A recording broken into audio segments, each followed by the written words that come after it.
Hello everyone, and now I will introduce the most beautiful terrace fields in Cang tourist area to let you know when you come to visit in this area. And when you arrive here, you will feel the beautiful scenery in this area. There are houses on the top of the mountain of the homestay to welcome guests to rest and eat here. To cut, you will see the scene using the coal very beautiful on the other side.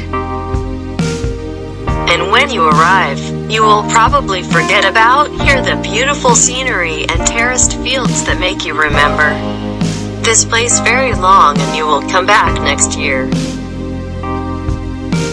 And this is the most beautiful terrace tourist area in Vietnam that we have ever seen. Hope you will have an interesting and fun experience on a trip to the north of Vietnam.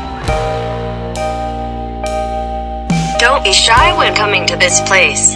There will be hometown guides who will take you to the following area to explore the beautiful areas and areas that you have never thought about and seen.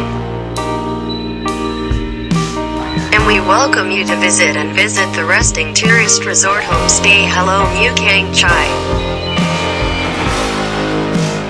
Thank you guys, and see you next year. Hope you come and support the Blind Hello Homestay. Thank you.